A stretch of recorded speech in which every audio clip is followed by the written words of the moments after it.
एक हैंड्रेस है, हैंड्रेस। जी, उनका उनको लेते हैं। द्वितीय सत्र हमारा आदरणीय संतोष चौहान जी का है। संतोष चौहान जी लगभग 10 मिनट से अभी जुड़ेंगे, तो उसके पूर्व में जो आदरणीय पूनम जी जो है उनका हैंड रेज है, तो उनका कोई प्रश्न हो तो वो बोलें, अन्यथा फिर मैं हमारे दूसरे साथी को बुलाता हूं। जी, पूनम जी।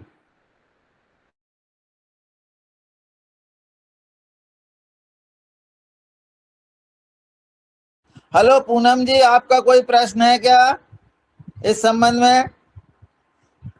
चलिए, आज हमारे साथ बहुत सारे नए लोग जुड़े हैं, उन सबका इस सदन में स्वागत है।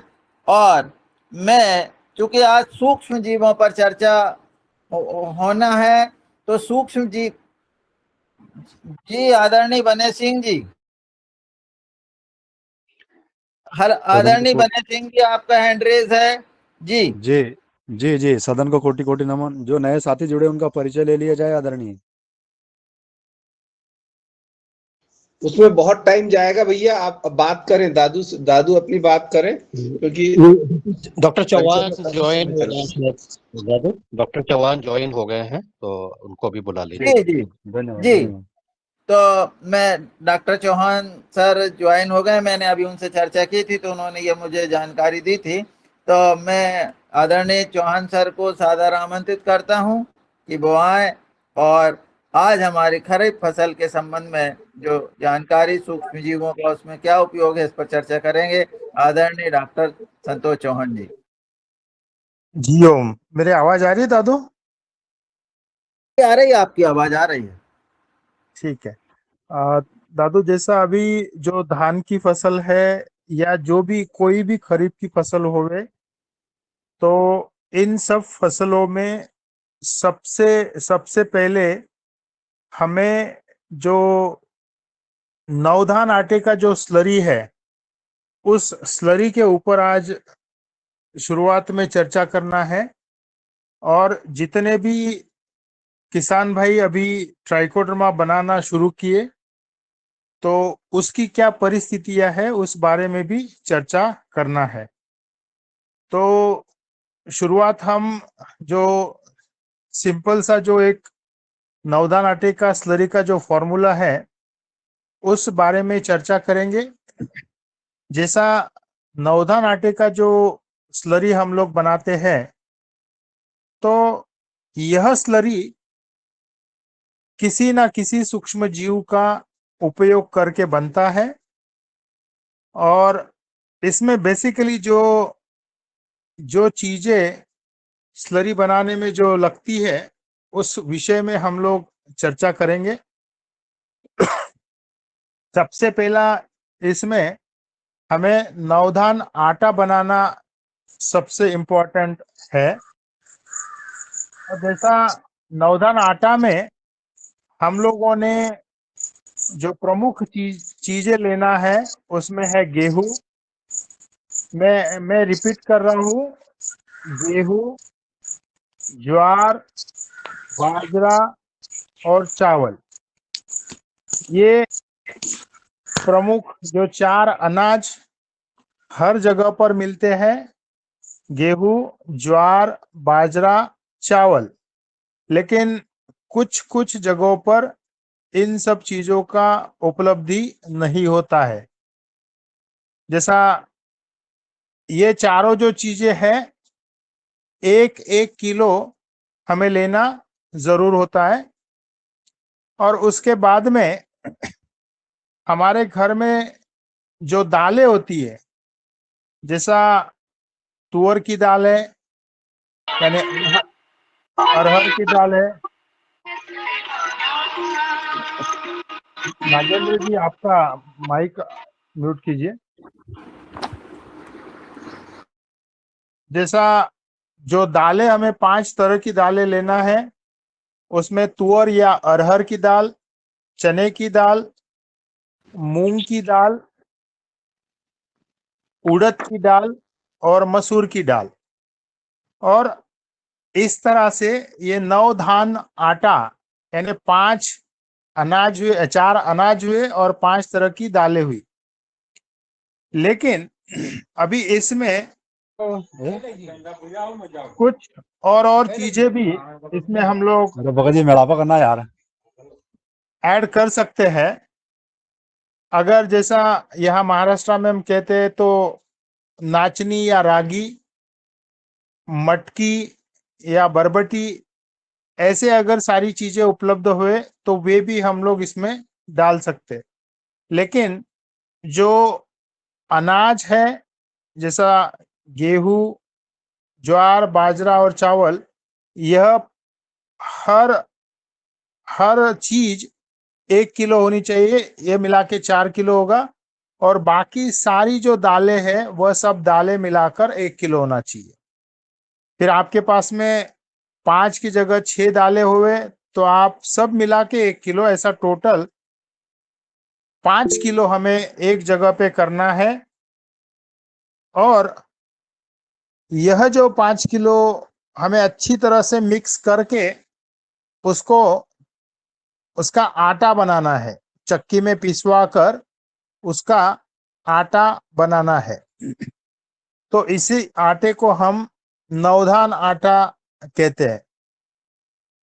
उसके बाद हमें 5 किलो गुड़ चाहिए। जैसा गुड़ किसी भी तरह का होवे, हमें 5 किलो गुड़ चाहिए। अगर गुड़ ना होवे, उपलब्ध ना होवे, तो शक्कर लीजिए। 5 किलो आटा, 5 किलो गुड़। अब इसमें तीसरा जो महत्व का जो चीज है वह है सूक्ष्म जीव। तो यह जो सूक्ष्म जीव है, हम लोग अगर हमारे पास कोई भी किसी भी तरह का सूक्ष्म जीव उपलब्ध ना होवे तो अपने घर में जो दही होता है उस दही का छाछ बना लिया जावे। 1 किलो दही से 5 लीटर छाछ बना लेना चाहिए। और वह 5 लीटर जो जावन है जिसमें लैक्टोबैसिलस नामक सूक्ष्मजीव उपलब्ध होते हैं, तो वह 5 लीटर जावन भी हमें यह कंसोर्शिया बनाने में मदद करता है। और अगर इस छाछ की जगह जैसा मध्य प्रदेश में या अलग अलग जगह पे जहां पे भी प्रयोगशाला है उनके पास में ट्राइकोडर्मा अगर उपलब्ध हुए तो ट्राइकोडर्मा 5 लीटर बनाया जावे। और वह 5 लीटर छाछ होवे या ट्राइकोडर्मा होवे। और अगर ये दोनों चीजें भी ना उपलब्ध हुए तो केचुए का जो पानी होता है, यानी जिसे अपन वर्मी वॉश कहते हैं, वह भी हमें चल जाता है। लेकिन मुझे ऐसा लगता है कि शुरुआती दौर में छाछ या ट्राइकोडर्मा अगर होवे तो बहुत अच्छा, क्योंकि शुरुआती दौर में कोई भी फसल होवे तो उसमें बीमारियां या कीड़ा लगने का चांसेस ज्यादा होता है। और मुख्यतः बीमारियों की जो जड़ होती है वह शुरुआती दौर से होती है। फिर वह धान होवे या सोयाबीन होवे या अरहर होवे या हल्दी होवे, जैसा ये सारी जो फसलें मैं कह रहा हूँ ये महाराष्ट्र में खरीफ सीजन में ली जाती है। और जितनी भी फसलें अलग अलग राज्यों में ली जाती होगी, खरीफ का जो सीजन होता है इस सीजन में बारिश होने की वजह से ह्यूमिडिटी बढ़ी हुई रहती है और माइक्रोबियल इन्फेक्शंस भी इसमें बढ़ने में आसानी होती है। तो उससे बचने के लिए हमें यह नवदान आटा का स्लरी बहुत इंपॉर्टेंट है। और यह जो स्लरी है, यह स्लरी जैसा मैंने आटा कैसे बनाना है वो बताया, उसमें हमें गुड़ चाहिए, उसमें हमें छाछ चाहिए। और इसमें जैसा कुछ एंजाइम्स या कुछ प्रोटीन्स और स्पेसिफिकली कुछ अलग तरह के मेटाबोलाइट अगर जनरेट करना है तो उसके लिए विशिष्ट तरह के अलग अलग मीडियाज होते हैं, लेकिन मुख्यतः एक मीडिया जो बैक्टीरियल कल्चर्स और जो स्पेसिफिकली ईस्ट है या फंगल कल्चर्स है, उसे भी जो मल्टीप्लिकेशन में एंजाइम प्रोडक्शन के लिए काम आते हैं, तो उस तरह के सूक्ष्म जीवों के मीडियाज वह 1 किलो डालना होता है। अब यह जो 4 जो चीजें मैंने कही है, 9 दान आटा, उसके बाद में 5 किलो गुड़, उसके बाद 5 लीटर छाछ और 1 किलो मीडिया, ये सारी चीजें हमें 200 लीटर पानी में डालना है। लेकिन जैसा हमने बकेट में, जैसा 20 लीटर का प्लास्टिक का बकेट होवे, तो उस बकेट में पहले 5 किलो आटा डाल के उसका 20 लीटर पानी कर लिया जावे और वह ड्रम में डालना चाहिए। उसके बाद गुड़ को अगर 3-4 घंटा पहले पानी में सोख के रख लो और उसका पानी बना लो, या रात्रि में ही रख दो तो सुबह तक उसका पानी बन जाता है और वह 20 लीटर पानी इस ड्रम में हमें डालना है। जो छाछ हमने 5 लीटर बनाई उसका भी हमें 20 लीटर पानी करके इस ड्रम में डालना है, और जो मीडिया होता है वह भी 1 किलो, उसका 20 लीटर पानी करके ड्रम में डालना होता है। तो ये जो 4 चीजें हैं, हर चीज का 20-20 लीटर करके 80 लीटर पानी बनाना है, और इस 80 लीटर पानी में 120 लीटर पानी जो हम खेत को देते हैं, और ये जो भी पानी हम लोग यूज करेंगे, जो पानी खेती में दिया जाता है उसी पानी का प्रयोग किया जावे, और 200 लीटर का पूरा ड्रम भरकर इसे अच्छी तरह से मिक्स किया जावे और 8 दिनों तक इसको अच्छी तरह से सुबह एक बार, दोपहर में एक बार और शाम में एक बार अगर इस ड्रम को मिक्स किया जावे तो इसमें अलग अलग तरह के सूक्ष्म जीवाणु डेवलप होने में मदद होती है। और 8 दिनों के बाद में यह जो स्लरी है, कंसोर्शिया है, आप इसे अलग अलग नाम दे सकते हो। यह बेसिकली इसमें अलग अलग तरह के सूक्ष्म जीवाणु डेवलप होते हैं, अलग अलग तरह के मेटाबोलाइट एंजाइम्स इसमें तैयार होते हैं। और जैसा यह जो स्लरी है, हम लोग पिछले 15 सालों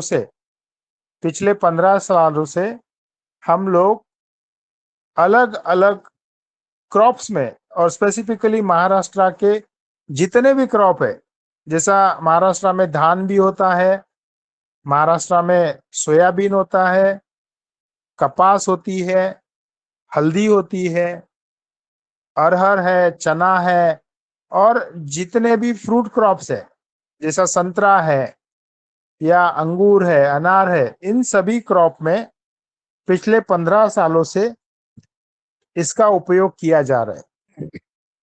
और मैं एक बात खुशी से कहना चाहता हूं कि इस स्लरी की वजह से हम लोगों ने कुछ कुछ फसलों में यूरिया का 100% उपयोग बंद किया है। यानी नाइट्रोजन का उपयोग तो हम लोगों ने कुछ कुछ फसलों में 100% बंद किया, लेकिन फास्फोरस और पोटैश का भी उपयोग हम लोगों ने 70% कम किया है। और जैसा मैं एक एग्जांपल, हमारे दीपक जी घुगे, जो यहाँ एरंडा में आप जितने भी लोग प्रशिक्षण को आए थे, जिन्होंने आपको प्रशिक्षण दिया, दीपक जी जैसा उनके यहाँ 12 एकड़ खेती है, 2009 तक 10 तक 1 एकड़ में एक बोरी 50 किलो का 50 किलो खाद 1 एकड़ में एक थैला जाता था। 12 एकड़ में 12 बोरी रखती थी, लेकिन पिछले साल 12 एकड़ में 4 बोरी तक आ चुके थे। और दूसरी बात, इस साल हम लोग यह प्रयास कर रहे हैं कि उसमें उस 4 बोरी से हम लोग 2 बोरी या कुछ स्पेसिफिक प्लॉट में कुछ भी खाद ना डालते हुए सोयाबीन की फसल कैसे आती है उसका हम लोग प्रयोग इस बार करने वाले हैं। तो यह जो फर्टिलाइजर का जो उपयोग धीरे धीरे कम हुआ है, 1 साल में 2 साल में नहीं हुआ है, लेकिन अगर इस तरह से खाद कम होगा तो मुझे ऐसा लगता है कि जो मिट्टी सुधार कार्यक्रम होता है उसमें बहुत बड़ा ये पड़ाव होगा। और मुझे ऐसा लगता है कि हर कोई इस नवधान आटे की स्लरी का उपयोग करके बहुत अच्छी तरह से हर फसल, और इतना भी मैं ये कहता हूं कि जहां दीपक जी को 5 या 6 यानी 5 या 6 क्विंटल जो सोयाबीन होती थी वह 8 से 9 क्विंटल आसानी से होना शुरू हो गई है। यानी जहां मान लो 6 क्विंटल होता था वहां 8 क्विंटल सोयाबीन का प्रोडक्शन पिछले 15 सालों में बढ़ा हुआ है। यानी 2 क्विंटल की बढ़ोतरी तक हुई है। यानी फर्टिलाइजर का जो उपयोग है वह कम होकर उसी क्रॉप की प्रोडक्टिविटी बढ़ी है। अब यह चीज तो हुई फर्टिलाइजर का डोज कम करने की, लेकिन सबसे इंपॉर्टेंट जो चीज थी वह थी अलग अलग तरह के जहरीले पेस्टिसाइड का उपयोग। जैसा दीपक जी क्लोरोपाइरिफॉस, ट्राइआजोफॉस या अलग अलग तरह की जो जहरीली दवाएं हैं, इंसेक्टिसाइड है, फंगीसाइड है, उसका उपयोग करते थे। लेकिन जब से इस नवधान आटे के स्लरी का उपयोग शुरू हुआ तो जो पेस्टिसाइड की मात्रा थी, जो 900 ग्राम पर एकड़ पर सीजन उपयोग होता था, वह 60 ग्राम तक आ चुका है। 900 ग्राम से 60 ग्राम तक। और जो अलग अलग तरह के इंसेक्टिसाइड, अलग अलग तरह के फंगीसाइड उपयोग होते थे, उनमें से आज की यह परिस्थिति है कि हम लोग सिर्फ इमामेक्टिन का उपयोग करते हैं। इमामेक्टिन के अलावा और कोई भी पेस्टिसाइड दीपक जी, या अब उनका देखकर बहुत से ऐसे किसान भाई है, यानी कम से कम पिछले 1 साल में ही 100 से ज्यादा किसान जिन्होंने इसका प्रयोग किया सिर्फ इमामेक्टिन। और डिटेल डेटा होपफुली अगले सप्ताह में दीपक जी को भी ज्वाइन करने को कहूंगा और वह उनकी जो सफलता है वह भी यहाँ पर रखेंगे। तो इसके पीछे का जो साइंस है, उस यानी ये नवधान आटा की जो स्लरी है वह स्लरी किस तरह से काम करती है उस बारे में भी मैं यहाँ पर चर्चा करना चाहता हूँ। देखिए, आज हर कोई जब खेती करना चाहता है, हम खेती में सबसे ज्यादा देखते हैं हमने कितना नाइट्रोजन दिया, कितना फास्फोरस दिया, कितना पोटैश दिया। यानी एन, पी और के, यही एक हमारे दिमाग में चलते रहता है और इसके अलावा खेती नहीं है।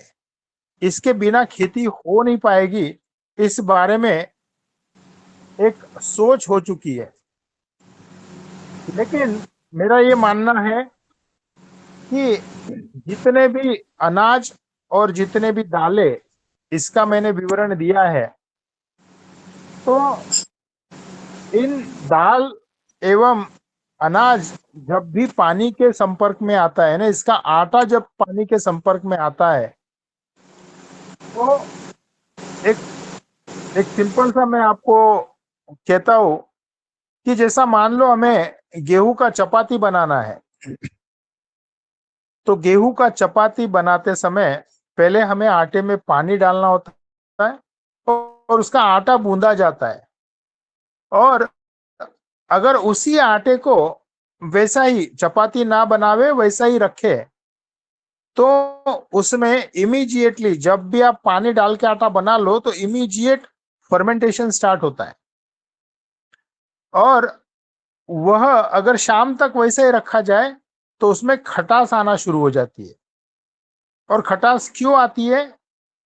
दो चीजें वहां होती है, या तो आपके पानी में जो सूक्ष्म जीव है वो एक्टिवेट होते हैं, या आपके आटे में जो सूक्ष्म जीव है वे एक्टिवेट होते हैं।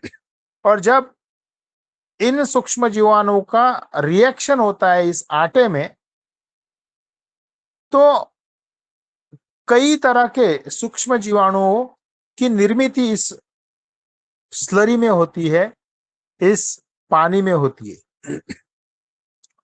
और जैसा आज हम लोग देखते हैं कि इंडिया में या ग्लोबली अब इडली बहुत बड़े पैमाने पे खाई जाती है। यह जो इडली है या डोसा है, तो इसमें मुख्यतः चावल और उड़द का दाल उपयोग में आता है।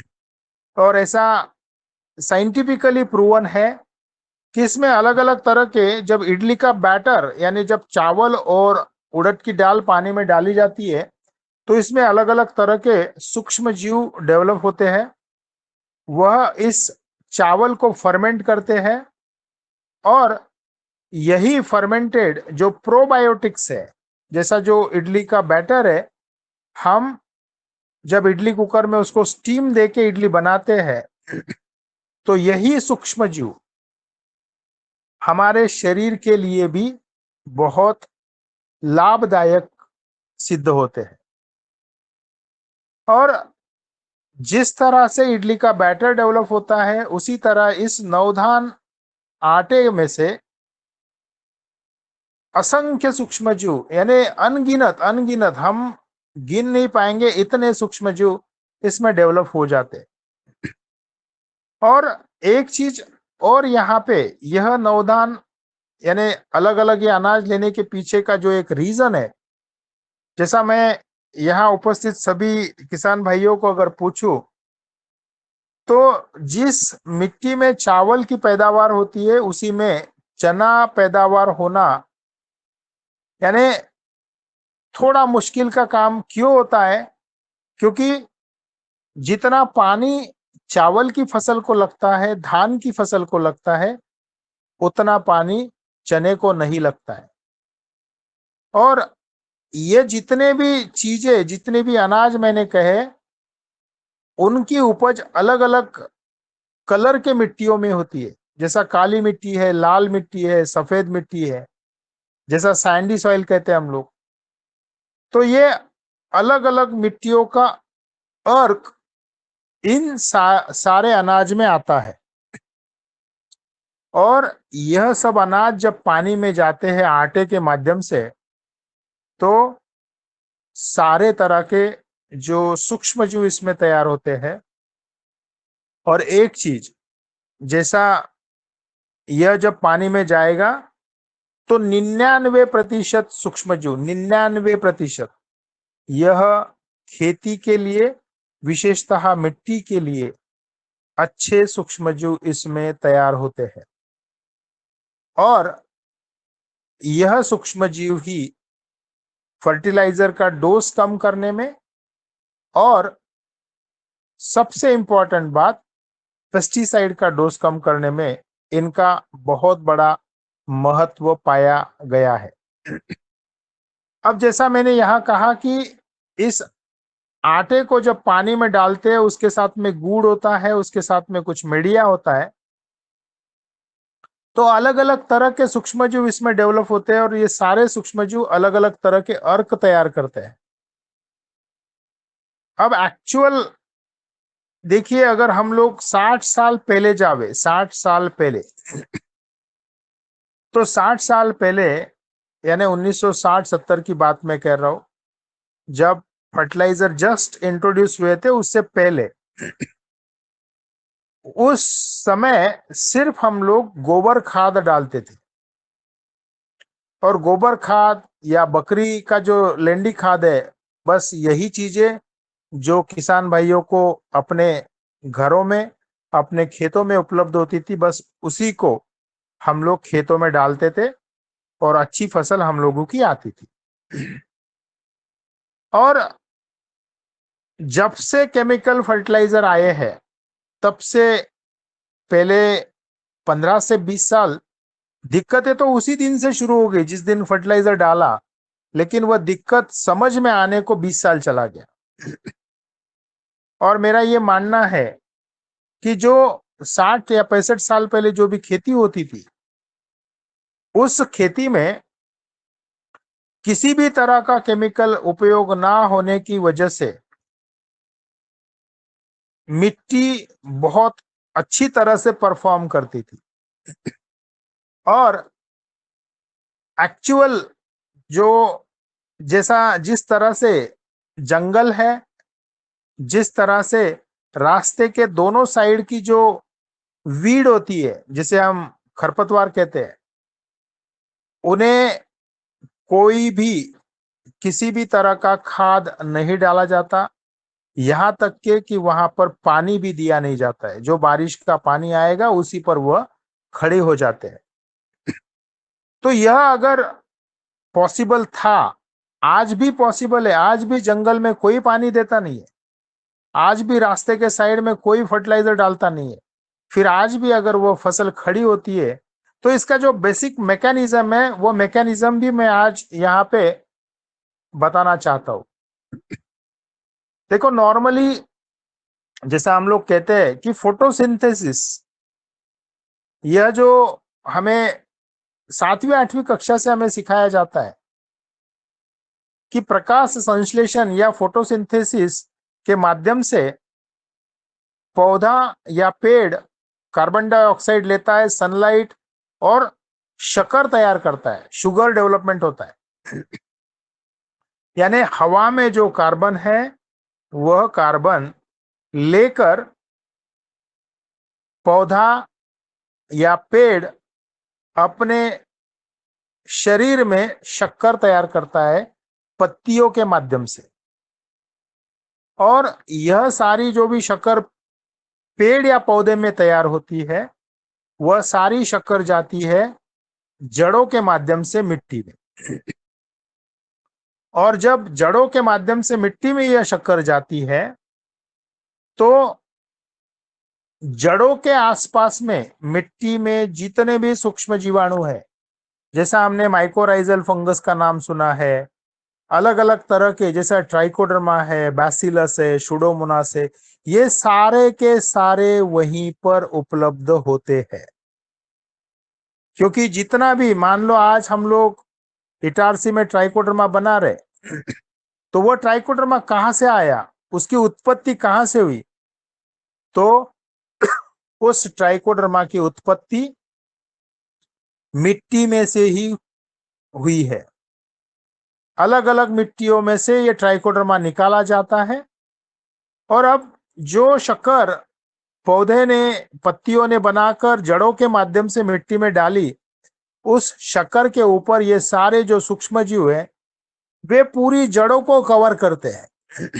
फसल की जितनी भी जड़ है, जितनी भी रूट सिस्टम है, उस सारे रूट सिस्टम पे ये सारे सूक्ष्म जीवाणु उस पूरी जड़ को कवर करते हैं।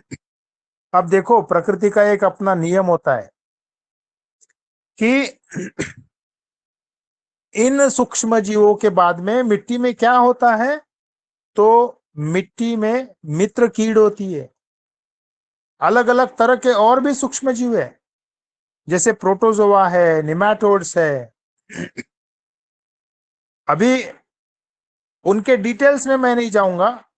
या कुछ मित्र कीड़ होती है, जैसा मैंने प्रोटोजोआ कहा, निमेटोड कहा या मित्र कीड़ कही। ये सारे जो मित्र कीड़ है, इन सूक्ष्म जीवों को खा जाती है। लेकिन इन सूक्ष्म जीवों में जैसा विशेषतः बैक्टीरिया और फंगाई, इनके शरीर में सारे तरह के न्यूट्रिएंट उपलब्ध होते हैं।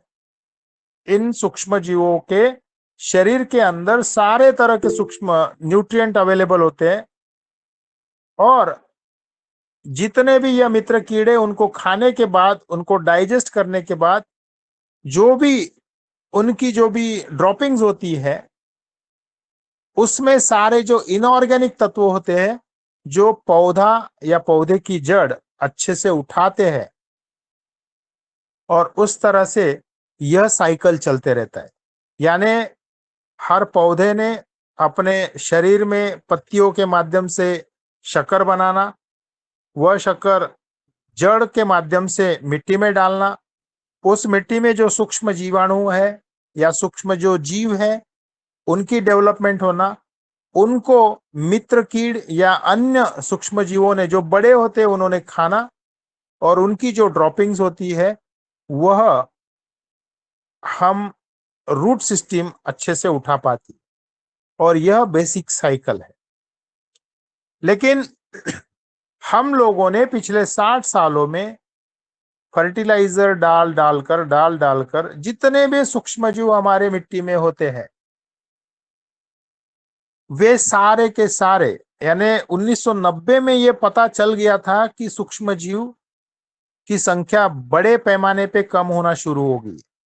और आज की डेट में अगर हम लोग देखें कि इन सूक्ष्म जीवों का जो बायोडाइवर्सिटी है, यह ऑलमोस्ट 75 to 80% खत्म हो चुका है। और इन सभी चीजों में फिर विशेष महत्व आता है केचुए का, विशेष महत्व आता है जो, जैसा हम लोग कहते हैं कि डंग बीटल है, काउ डंग बीटल हो या एनी डंग बीटल, ये सारी जो भी है, जैसा हम लोग कहते हैं कि 1 ग्राम मिट्टी कैसे तैयार होती है, इस विषय में हम आने वाले सेशंस में समझेंगे।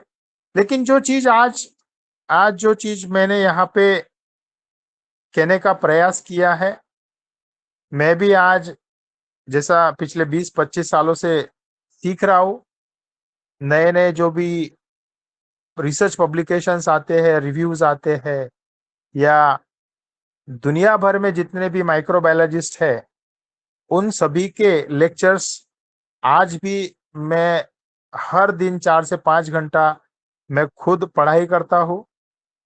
और मुझे ऐसा लगता है कि हम सभी ने इन सभी चीजों का पढ़ाई करना जरूरी है। मैंने इससे पहले भी कुछ वीडियोस भेजी थी कि जो आसान होती है समझने के लिए, पर जैसा कुछ वीडियोस अंग्रेजी में थी, तो मुझे ऐसा लगता है कि यह ग्लोबल लैंग्वेज है, क्योंकि वह भी हमें धीरे धीरे सीखना जरूरी है।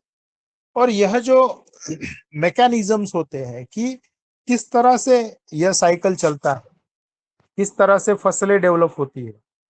और जैसा मैंने एक चीज जो मेरा जो कहने का एक प्रयास था कि हम खेती को सिर्फ एनपीके की खेती ना माने, नाइट्रोजन, फास्फोरस और पोटैश मतलब खेती ना माने, क्योंकि आज महाराष्ट्र में मैं कुछ जिला में, जैसा मैं पालघर जैसा जिला में गया, जो एक जहाँ पे कुछ ट्राइबल एरिया बहुत बड़े पैमाने पे है, या नंदुरबार जैसा एरिया है, वहां पे कुछ जैसे ट्राइबल एरियाज बड़े पैमाने पे गढ़चिरौली में है। तो यहाँ मैंने देखा कि वहां के किसान यानी उन्हें यूरिया के आगे कुछ पता नहीं है।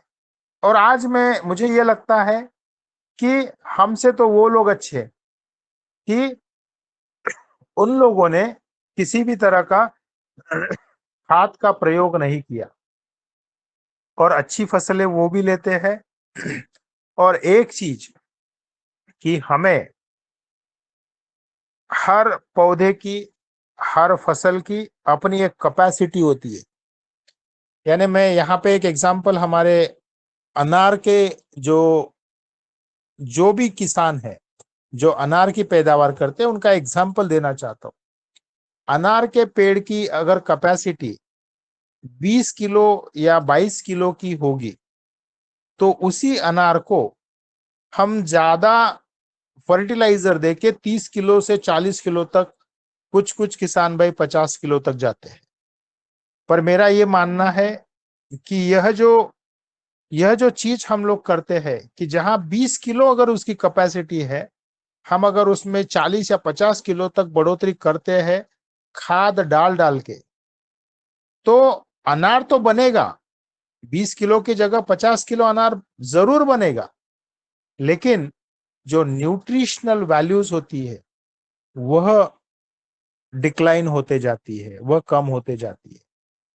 और जैसा हम लोग कहते हैं कि जो देसी है, कि जिसका जो स्वाद है वह स्वाद आर्टिफिशियली अगर हम लोग उसको पैदावार बड़े पैमाने पे करने का कोशिश करें तो कहीं ना कहीं वह न्यूट्रिशन में मार खाता है। और यही चीजें हमें सभी को समझना जरूर होता है कि सच में हमें प्रोडक्शन भी कितना लेना है। और माइक्रोबायोलॉजी या सूक्ष्म जीवों के माध्यम से जो अर्क निर्मित होती है, कभी भी ख्याल रखना है कि केमिकल और बायोकेमिकल, जैसा सिंथेटिक केमिकल है और बायोकेमिकल है। जैसा आज हम लोग देखते हैं कि हम 12 के 12 महीना हम लोगों को आजकल आम मिलने लगा है। हमें सीताफल की रबड़ी कोई भी होटल में जाओ तो आपको मिल जाती है। तो ये जो सारी चीजें हैं, प्रकृति को हम लोगों ने डिस्टर्ब किया है। हर फल का एक सीजन होता है, उसी सीजन में हमें वह फल खाना जरूरी होता है और उसी सीजन में उसमें वह न्यूट्रिशन डेवलप होने में, क्योंकि वह पर्याप्त पर्यावरण ही लगता है उसमें वह टेस्ट आने के लिए। जैसा नेशनल केमिकल लेबोरेटरी पूना में आम पर बहुत बड़ा रिसर्च हुआ कि यहाँ जो देवगढ़ का जो आम है उस एरिया में जो आम की जो खुशबू है, जो न्यूट्रिशनल उसके जो भी क्वालिटीज है, उस आम को आप कहीं पे भी लगा लो महाराष्ट्र में, वह टेस्ट नहीं आता है। तो यह सारी चीजें जुड़ी होती है उस मिट्टी से, वहां के पानी से, वहां के पर्यावरण से। लेकिन सारी चीजें जो भी होती है, जो भी टेस्ट आना है, जो भी न्यूट्रिशनल वैल्यूज आना है, वह सारे सूक्ष्म जीवों के ऊपर ही निर्भर होती है। और इसी वजह से इन सूक्ष्म जीवों को बड़ा महत्व दिया गया है। तो आज मैं मेरे वाणी को यहीं विराम देता हूं और जितना भी खरीफ सीजन कोई भी क्रॉप होवे, सब लोग नवधान आटे का स्लरी बनावे और उसका उपयोग करे। सिर्फ एक चीज मात्र ख्याल रखना कि नवधान आटा की स्लरी 8 दिन के बाद जब हमें उपयोग करना है, छिड़काव अगर करना है तो 9 लीटर पानी में 1 लीटर स्लरी लेना है। अगर फ्लड इरिगेशन, मान लो धान का जो फ्लड इरिगेशन हम लोग करते हैं, तो 1 एकड़ में 40 लीटर देना है। और जैसा कभी कभी हम लोग धान में बार बार पानी देते हैं, तो 1 महीना में 40 लीटर स्लरी जाना चाहिए। 1 एकड़ में 1 महीना में 40 लीटर स्लरी जाना चाहिए। लेकिन अगर कभी किसी के फसल में कुछ दिक्कतें दिखती है किसी कीड़ का, किसी बीमारियों का फैलाव दिखता है तो 40 की जगह आप 60 लीटर से 80 लीटर भी एक डोज जमीन में से दे सकते हो। और जो फसलें 3 महीना या 4 महीना से कम वाली है, जैसा मैं यहाँ पे एग्जांपल दे रहा हूँ सोयाबीन का, तो सोयाबीन वाली फसल को छिड़काव अगर करते हो तो एक छिड़काव ही सफिशिएंट है, दूसरे छिड़काव की जरूरत नहीं है, लेना भी नहीं है। और इन जो भी नवधान आटा का स्लरी है, मेरा एक, जो भी नए किसान जुड़ते हैं, नए किसान भाइयों को मैं हर बार एक ही चीज कहता हूं कि आप जिस तरह से खेती करते हो उसी तरह से खेती कीजिए, लेकिन इस नवधान स्लरी की जो भी स्लरी है उसका एडिशन कीजिए। और आप अगर खाद कम करना चाहो, पहला साल है तो 15 से 20% आप केमिकल फर्टिलाइजर कम कीजिए। केमिकल पेस्टिसाइड भी आप 15 से 20% कम कर सकते हो, लेकिन इमीडिएटली सारी चीज बंद करना यानी 50% या उससे कम करना वह गलत है। जैसा मैंने दीपक जी का एग्जाम्पल दिया, हम लोग पिछले 15 सालों से कर रहे, और उस वजह से जहां वह 900 ग्राम पेस्टिसाइड यूज करते थे आज 60 ग्राम तक आए, लेकिन उसको 15 साल लगे। तो इस चीज का ख्याल रखें और हम जो भी बना रहे उसका अपने फसल में पहले प्रयोग करें।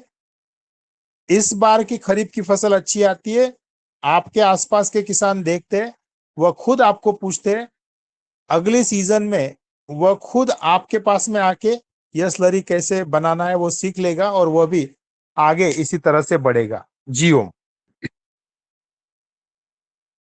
जी ओम सर। राकेश जी का हैंड रेस है तो सबसे पहले मैं राकेश जी को बुलाता हूं, फिर मेरा प्रश्न सर। जी राकेश गौर जी। राकेश गौर जी आपका हैंड रेस है, प्रश्न करिए। ओम जी। जी सर मैं ये पूछ रहा था कि सैलरी का विशेष करके मतलब कौन सी सैलरी इसमें वो सॉरी मीडिया सैलरी में मीडिया कौन सा डालना चाहिए? देखिए MUM का मीडिया डालना चाहिए, पर अगर आपके पास अभी उपलब्ध ना होवे तो बिना मीडिया की भी स्लरी बना लो, उसको रुको मत। जी मैंने बिना मीडिया की भी बनाई सर, तो उसका रिजल्ट तो मेरे को उसमें भी बहुत अच्छा समझ में आ रहा है, मतलब पूरा पौधा कलर पे पकड़ कर चल रहा है। नहीं नहीं, बिना मीडिया मैं यही कह रहा हूं कि अगर आपके पास मीडिया हो या ना होवे, और एक चीज मैं कहता हूं, जैसा मैंने नवधान कहा है, अभी कभी कभी क्या होता है कि किसी जगह पे बाजरा नहीं मिलता है तो उसके वजह से हम रुक गए, हमने नहीं किया। वैसा मत कीजिए। आपके पास जितना भी उपलब्ध है, आपके पास कुछ भी ना हुए तो गेहूं और चावल का आटा बना के स्लरी बना लो, तो भी आपको रिजल्ट मिलेगा। सिर्फ मेरा यही कहना है कि जितने आइटम ज्यादा रहेंगे उतना, जैसा मिट्टी में सूक्ष्म जीवाणुओं की संख्या बढ़ने में उसमें मदद मिलती है, और जितने भी इन्फेक्शंस है वह इन्फेक्शंस कम होने में मदद करता है। जी जी जी सर, अब मेरा प्रश्न है। अच्छा, आदरणीय नारायण नारायण जी का प्रश्न है तो नारायण जी पूछेंगे। जी ओम मेहरा जी ओम। और डॉक्टर साहब को बहुत बहुत साधुवाद है, तो इतनी जानकारी, अच्छी जानकारी हमें देते हैं। मैं सर ये पूछ रहा था, ये सैलरी अपन बर्मी कंपोस्ट के ऊपर डालकर भी उपयोग कर सकते हैं क्या? जरूर डाल सकते हो, सिर्फ इसमें एक ही चीज होती है कि जब हम लोग वर्मी कंपोस्ट के ऊपर डाले तो इसमें ना लाल चींटियां होने का चांस होता है, क्योंकि उसमें गुड़ होता है, जी और जब शक्करीली चीजें होती है तो थोड़ा उस पर ख्याल रखा जाए। जी। ये चार चीज आपने बताई सर, ये गुड़ और छाछ और नवधान सैलरी, ये तीनों डालना मिला के? हाँ, जैसा मैंने कहा है कि आटा हमें लेना है, गुड़ लेना है, छाछ लेना है और मीडिया लेना है। जी अगर मीडिया नहीं है तो उसके लिए रुको मत, अगर आपके पास में छाछ नहीं है तो आप केचुआ का जो पानी होता है जिसे वर्मी वॉश कहते हैं वो ले सकते हो। अगर ट्राइकोडर्मा आपके पास में बना है या आपके पास कोई भी कृषि विज्ञान केंद्र होवे, कोई यूनिवर्सिटी होवे, तो उनसे आप ट्राइकोडर्मा लाइए, बिवेरिया लाइए, मेटाराइजियम लाइए, लेकिन एक ही चीज डालना है, या तो छाछ डालिए, या तो ट्राइकोडर्मा डालिए, या तो केचुए का पानी डालिए, या तो बिवेरिया डालिए। और अगर आप अलग अलग तरह की आपकी फसलें खरीफ की होवे तो आपने श्रीमान जैसा छाछ का, ट्राइकोडर्मा का और मेटाराइजियम का स्लरी और बिवेरिया का स्लरी बनाना जरूरी होता है। जियो जी जी ओम सर, बहुत अच्छी जानकारी आपने मीना जी के संबंध में दी, प्रश्न के संबंध में दी। अब मैं सर आपसे निवेदन ये कर रहा हूं कि जो हम स्लेरी बना रहे हैं, जैसे ट्राइकोडर्मा की बनाए, छाछ की बनाए, या आपने दूसरा बवेरिया की, ये 3 तरह की स्लेरी बनाने की बात की है। तो जब हम इसको डालेंगे तो क्या ये तीनों को मिला करके डाल सकते हैं और उसकी मात्रा 40 लीटर रखें? जैसा आप मान लो 4 अलग अलग तरह की स्लरी बनाए तो हर स्लरी 10-10 लीटर लेना है। जी, टोटल तो 40 लीटर 1 एकड़ में जाना चाहिए। अगर हम मिट्टी में से दे रहे हैं, फ्लड इरिगेशन में से या ड्रिप इरिगेशन या ड्रेंचिंग से दे रहे, तो 40 लीटर जाना चाहिए। 4 तरह की स्लरी बनाते हो तो हर स्लरी 10-10 लीटर देना है। जी जी सर, तो जैसे हमको बनाना है तो हम कौन कौन सी स्लेरी प्रमुखता से बनाए? 4, 2 तो आपने बता दी, छाछ और ट्राइकोडर्मा। अब 2 और कौन कौन सी? बिवेरिया और मेटाराइजियम की बना लीजिए। बेवेरिया, मेटाराइजियम। जी जी सर, जी सर। क्योंकि और इसमें सर देखिए जैसे नए इसमें किसान, सर नए किसान जो पहली साल कर रहे हैं वो क्या इसकी मात्रा बढ़ा सकते हैं? नहीं नहीं नहीं, जो डोज है वही डोज। और मैंने जैसा कहा है कि वे अपनी प्रैक्टिस जो है वह चलते रहे। जैसा मान लो कि उनकी जो भी पिछले 20 साल 10 साल की जो प्रैक्टिस है उसको ना छोड़े। केमिकल फर्टिलाइजर वो 20% कम कर सकते हैं, और केमिकल इंसेक्टिसाइड भी या फंगीसाइड भी 20% कम कर सकते हैं। और उसमें यह स्लरी का एडिशन होना चाहिए, छिड़काव एवं फ्लड इरिगेशन। सर जैसे 5 किलो में नवधान आटा में सरबती गेहूं है, ज्वार है, बाजरा है, अरहर है, चना है, मूंग है, मोठ है, रागी और काला गेहूं, ये भी चल जाएगा?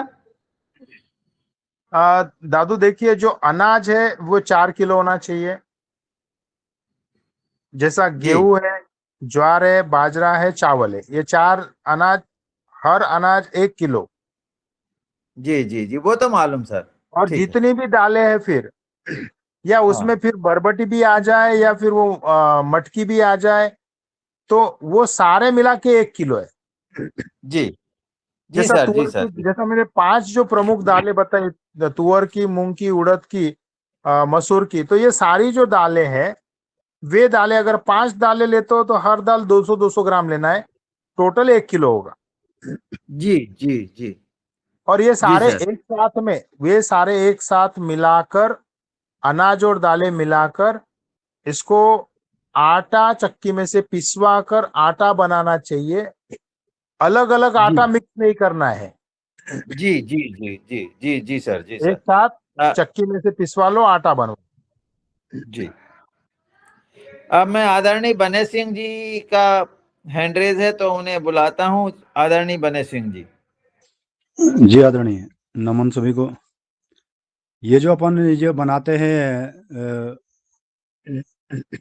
खट्टी छाछ से और इससे नवधान्य आटा से, तो इसकी मात्रा कितनी रहनी चाहिए, कितना लीटर पानी लेना चाहिए, या इसको स्प्रे कर सकते हैं या जड़ में चलाना है? जैसा आप छिड़काव भी कर सकते हो, छिड़काव करना है तो 9 लीटर पानी में 1 लीटर स्लरी लेना है और छिड़काव सिर्फ एक बार करना है, और जड़ में अगर देना है तो 40 लीटर प्रति एकड़ देना है। छिड़काव की जो मात्रा है वो जी जैसे सर। नवधान्य, आटा और छाछ और पानी, तीनों की मात्रा कितनी होनी चाहिए तीनों की मिक्स करने के लिए? आदरणीय बने से लेट जुड़े हो, ये बात बहुत बार हो चुकी है। मैं आपको पूरी चीज बता दूंगा, अभी जी अपने जी सदन का जी समय बर्बाद नहीं करें। जी, जी जी आदरणीय धन्यवाद। Doctor Raut sir. जी जी, सबको प्रणाम। डॉक्टर साहब को नमस्कार। मेरा प्रश्न ये था डॉक्टर साहब, मेरे दो प्रश्न थे। एक तो हम जो यहाँ पे वेजिटेबल के जो किसान हैं, कुछ अभी इसमें भी कुछ जुड़े हुए, तो ये ड्रिप में किस तरह से चला सकते हैं, पहला। और दूसरा, क्या वेस्ट डिकम्पोजर का उपयोग कर सकते हैं इसमें? जी इसे अगर हमें ड्रिप में से देना है तो इस स्लरी को, जैसा अपना जो पानी छानने का जो कपड़ा होता है, जैसा कोई भी कपड़ा, जैसा हम पानी छानते हैं तो 4 लेयर बना के उसमें से छान लो इस स्लरी को, और जैसा 40 लीटर स्लरी जो हमें देना है तो वह 40 लीटर स्लरी 160 लीटर पानी के ड्रम में डाल दो, ताकि वो डाइल्यूट हो जाए, और डाइल्यूट होने के बाद में 5 मिनट में यह स्लरी बकेट के माध्यम से छानी जा सकती है, और वह छानी हुई जो भी स्लरी है वह स्लरी हम ड्रिप से दे सकते हैं। सर, मेरा दूसरा प्रश्न था, वेस्ट डिकम्पोजर डाल सकते हैं क्या? एक्चुअल यह जो इसमें देखिए, वेस्ट डिकम्पोजर पे हम अगला शनिवार और आने वाले, क्योंकि ये वेस्ट डिकम्पोजर का जो एक कंसेप्ट है यह हम लोग अच्छी तरह से समझने का कोशिश करेंगे, लेकिन मेरा यही एक कहना है कि वेस्ट डिकम्पोजर, इसका सरल अर्थ ये है कि जितनी भी चीजें हम लोग, जैसा गाय से हमें गोबर मिलता है, तो गोबर को अगर हमें फर्टिलाइजर बनाना है, यानी गोबर खाद बनाना है, तो उस खाद में, गोबर में हम कुछ सूक्ष्म जीव डालेंगे तो गोबर को डिकम्पोज करेंगे, और गोबर में जैसा जितना भी न्यूट्रिशन है वह डेवलप करने के लिए, तो ये सारे जो सूक्ष्म जीव है बाहर से आप डालिए या गोबर के खुद के जो सूक्ष्म जीव है, वे सारे के सारे एज ए वेस्ट डिकम्पोजर ही काम करते हैं। और यहाँ पर जो मैंने स्लरी की बात की है, तो यह स्लरी भी अलग अलग तरह के वेस्ट डिकम्पोजिंग माइक्रोबियल कल्चर्स इसमें डेवलप हो जाते हैं। और सिर्फ फर्क इतना ही होता है कि जैसा हम लोगों ने नवधान्य लेने को कहा है, कोई अगर 7 ही आइटम लेगा तो उसमें सूक्ष्म जीवाणु की संख्या कम होगी, कोई अगर 10 से 12 लेगा तो उसमें सूक्ष्म जीवाणुओं की संख्या ज्यादा होगी। और इसमें एक चीज होती है कि जो वेस्ट है उसको डिकम्पोज करने वाला कोई सूक्ष्म जीव है तो उसे वेस्ट डिकम्पोजर कहा जाता है। मैंने पिछले 4-6 महीना पहले एक स्लाइड प्रेजेंट की थी मेटाराइजियम के बारे में। मेटाराइजियम यह एक जो सूक्ष्म जीव है, वह जब आपके फसल में, जैसा व्हाइट ग्रब होता है, जैसा शुगर केन में व्हाइट ग्रब का अटैक होता है, तो जब व्हाइट ग्रब वहां होता है तो मेटाराइजियम इंसेक्टिसाइड करके काम करता है, एज ए बायो इंसेक्टिसाइड। लेकिन जब यह फसल कट जाती है, खेत में कुछ भी फसल नहीं होती है, तो वहां जो इस शुगर केन की पत्तियां पड़ी होती है, तो उस पत्ती पर जब यह मेटाराइजियम डेवलप होता है तो वही मेटाराइजियम वेस्ट डिकम्पोजर करके काम करता है। यानी एक ही मेटाराइजियम है, लेकिन उसको क्या खाने को मिलेगा उस तरह से उसका स्वरूप बदलता है। अगर वहां व्हाइट ग्रब है तो वह इंसेक्टिसाइड करके काम करेगा। और वहां पर अगर शुगर केन यानी गन्ने की अगर पत्तियां है तो वह उस पत्ती को डिकम्पोज, क्योंकि वह पत्ती तो वेस्ट है लेकिन उस वेस्ट में से हमें न्यूट्रिएंट मिट्टी में डालना होते हैं। तो उस पत्तियों में के जो न्यूट्रिएंट है, जब उस पर मेटाराइजियम डेवलप होना शुरू होता है तो वही मेटाराइजियम वेस्ट डिकम्पोजर करके काम करता है। तो एक ही सूक्ष्म जीव है लेकिन दो कार्य कर रहे हैं। लेकिन अब एक चीज वहां और भी आती है कि प्लांट ग्रोथ प्रमोटर। अब प्लांट ग्रोथ प्रमोटर कैसे बनेगा मेटाराइजियम? तो इसी पत्ती को जब वह डिकम्पोज करता है तो पत्तियों में जो न्यूट्रिएंट है वह न्यूट्रिएंट जब पौधे की जड़ उठाती है तो प्लांट ग्रोथ प्रमोशन में इस तरह से मेटाराइजियम काम करता है। तो इन सभी विषयों में हम आने वाले समय में डिटेल में चर्चा करेंगे, पर मुझे ऐसा लगता है कि आप किसी भी तरह के सूक्ष्म जीव, फिर वो केवीके में डेवलप होवे, यूनिवर्सिटी में होवे या कुछ अच्छी इंडस्ट्रीज होवे, तो आप वहां से खरीदिए। उन्हें सिर्फ आपको अलग अलग तरह का खाना देना है। उस पे आपको वेस्ट डिकम्पोजर भी मिल जाएंगे, उसमें आपको बायो इंसेक्टिसाइड, बायो फंगिसाइड और बायो बैक्टीरिसाइड सब मिल जाते हैं। जी ओम। जी ओम, बहुत अच्छा सर, आपने जवाब दिए, प्रश्न के उत्तर दिए। डॉक्टर किशोर दुबे जी का हैंड रेज है, तो मैं उन्हें आदर सहित बुलाता हूँ। आदरणीय डॉक्टर किशोर दुबे जी। सर मेरा प्रश्न है सर। हाँ, आ गए हैं तो सर बोलें आप। हाँ दुबे जी। सर चौहान सर ने बहुत अच्छी जानकारी दी। सर आपने दो चीजें जिसकी तरफ मैं ध्यान आकर्षित करना चाहता हूँ। एक तो कि भाई 20% जो है केमिकल फर्टिलाइजर्स या इंसेक्टिसाइड पेस्टिसाइड हर साल कम करना चाहिए, तभी प्रोडक्शन में बहुत गिरावट नहीं होगी। यह बहुत बार देखा भी गया है। लेकिन इससे जो बात होगी कि जो प्रोडक्ट आएंगे 20% पहले साल, दूसरे साल, तीसरे साल, इस साल में वो ऑर्गेनिक करके नापे नहीं जाएंगे, क्योंकि ऑर्गेनिक के जो मापदंड है, पैरामीटर्स है, उसमें तो बिल्कुल ही मिलावट नहीं होनी चाहिए। इस तरह के पैरामीटर्स है, तो नेचुरली इनको ऑर्गेनिक नहीं माना जाएगा, तो इनको ऑर्गेनिक के जो प्राइसेस मिलनी चाहिए वो नहीं मिलेगी। तो ऐसा कुछ है क्या कि मैं आपसे जानना चाहता हूँ सर, कि जैसा दूध का फैट है, फैट लेवल के आधार पे क्वालिटी बेस्ड उसके अलग अलग प्राइसेस होती है, तो वैसे क्वालिटी बेस्ड ये जो फ्रूट्स होंगे, वेजिटेबल्स होंगे या जो भी होंगे अनाज, इनको क्वालिटी बेस्ड तय करने के कोई मशीन्स निकली है क्या, जो हैंड किट्स निकली है क्या, जिसके जरिए ये क्वालिटी बेस्ड है इस तरह से उसको कस्टमर भी समझ सकेगा और जिसके आधार पे उसको अलग से भाव मिल सकेगा? इसके बारे में अगर कुछ है तो सर जानकारी दीजिए। धन्यवाद।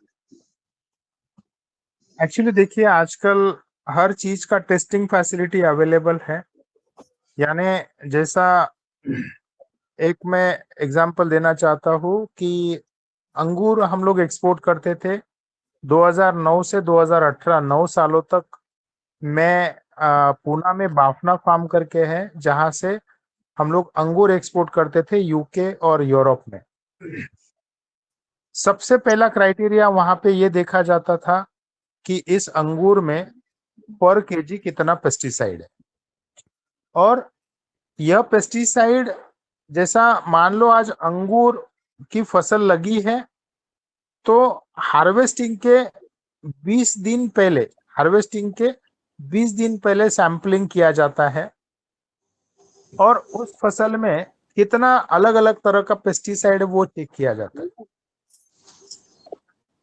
दूसरी चीज जो चेक की जाती है कि वो अंगूर को उसका फर्मनेस देखा जाता है। यानी अंगूर कट किया जाता है और कट करने के बाद में अंगूर का जो अंदर का जो रीजन होता है उसका कलर देखा जाता है। उसके बेसिस पे अंगूर का क्वालिटी कैसा है वो पता चलता है। उसके बाद अंगूर में शुगर कंटेंट चेक किया जाता है कि वह, जैसा नॉर्मली ऐसा कहते हैं कि अंगूर हार्वेस्ट करना है तो 17 प्लस ब्रिक्स पे हार्वेस्ट होता है, 17% शुगर पर वो हार्वेस्ट होता है। और वही अगर अंगूर 18 या 19% पे अगर हार्वेस्ट होगा तो क्या होता है कि उसमें शक्कर की मात्रा बढ़ गई, 17 की जगह 18 हुआ, 18 की जगह 19 हो गया। और जितनी शक्कर बढ़ेगी तो उस अंगूर का शेल्फ लाइफ कम होता है। 19 वाले अंगूर या 20% वाले अंगूर का शेल्फ लाइफ, क्योंकि यहां से हम लोग एक्सपोर्ट करते थे, वह यूरोप में जाने के लिए 21 दिन ट्रैवल टाइम था, पूना से बॉम्बे पहुंचाने का 4 दिन, ऐसा 25 से 27 दिन का ट्रैवल टाइम। और उस 27 दिनों में अगर इसकी शुगर बढ़ जाती है तो उसका शेल्फ लाइफ कम होता है। और उस वजह से यह सिंपल से पैरामीटर्स हर फसल में, लेकिन प्रॉब्लम यही है कि आज इंडिया में अंगूर और अनार के अलावा अभी थोड़ा बहुत संतरा में काम किया जा रहा है, लेकिन जितना काम अंगूर में हुआ है उतना काम कोई भी फसल में हुआ नहीं है।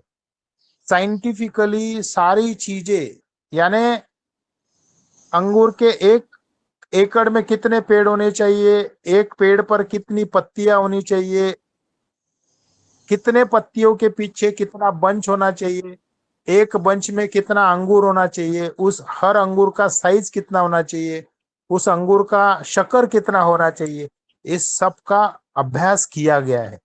और उसी वजह से आज अंगूर बड़े पैमाने पे इंडिया से एक्सपोर्ट होता है। और इसी तरह किसी भी फसल में काम किया गया नहीं है।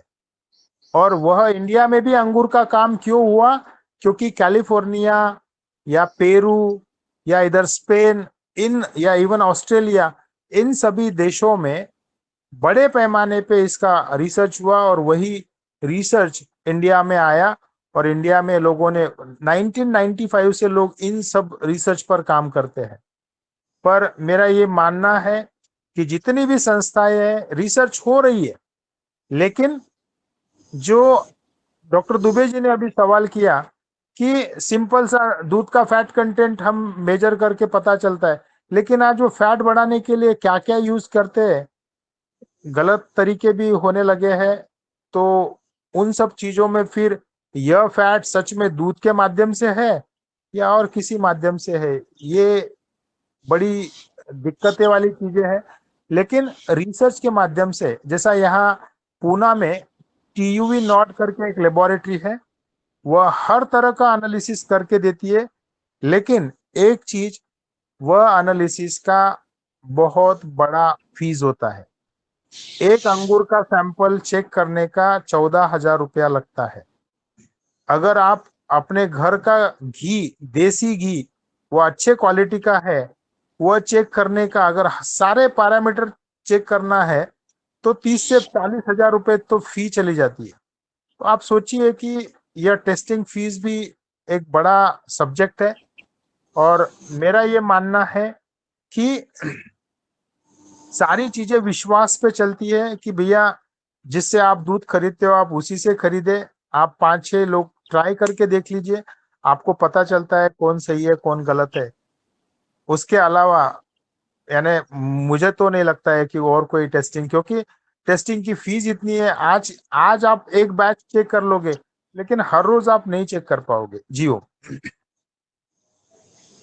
जी ओम सर, एक प्रश्न कृषि मित्र जी का भी था, तो यदि वो अपना प्रश्न करें। जी ओम, कृषि मित्र के नाम से जो जुड़े हैं।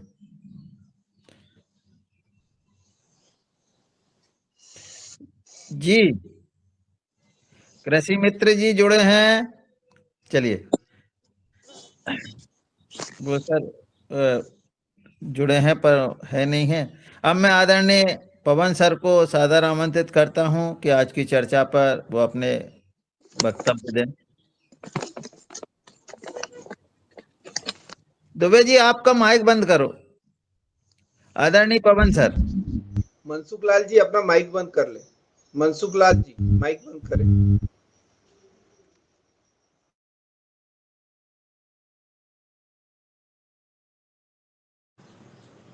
पवन सर है नहीं मेरा जी अभी शायद।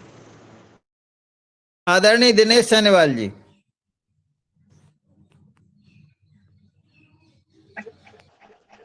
जी आदरणीय, आज की इस वार्ता में सर मेरा भी एक प्रश्न था।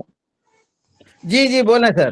दिनेश सर, इनका प्रश्न है सर, एक मिनट आप ले लें। बोले सर, बोले आप।